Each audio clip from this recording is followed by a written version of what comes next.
చంద్రోదయమైనటువంటి ఒక శుభ సమయంలో స్వామివారి యొక్క రథోత్సవ కార్యక్రమాన్ని నిర్వహించుకుంటున్నాము. రథోత్సవం అంటే స్వామివారు అనేక వాహనాల్లో విహరిస్తూ ఉంటారు.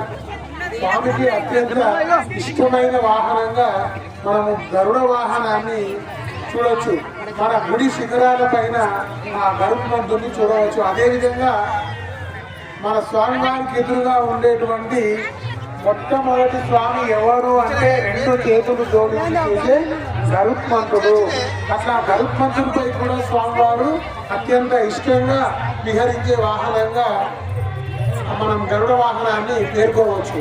అదేవిధంగా రామచంద్రుడైతే హనుమంత వాహనము, ఇంకా శివుడైతే నంది వాహనము, ఇట్లా శేషవాహనము, గజవాహనము, పెద్ద శేష వాహనము, చిన్న శేష వాహనము, ఇట్లా అనేక వాహనాలు కూడా విహరిస్తూ ఉంటారు. కానీ అత్యంత ఇష్టమైనటువంటి వాహనము ఏంటి అంటే రథోత్సవము.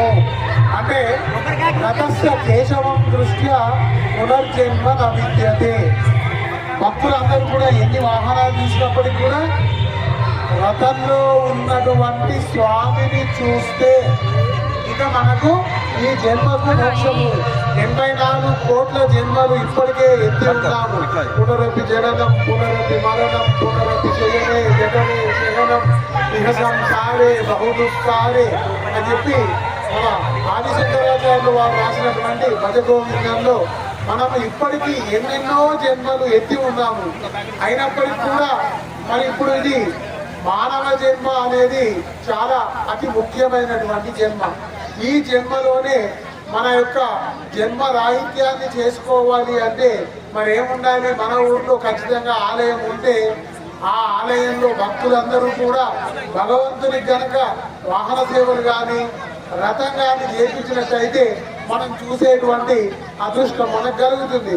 మన బంగారు వెంకటేశ్వర స్వామి వెంచిరియార్ గ్రామంలో సమస్త భక్త జనులందరూ కలిసి స్వామివారికి రథోత్సవాన్ని చేయించి ఈరోజు మాఘశుద్ధ పౌర్ణమి చంద్రుడు మనకు ఆకాశంలో దేదీప్యమానంగా వెలుగుతూ ఉన్నాడు. ఆ సందర్భంలో అది సంధ్యా సమయము.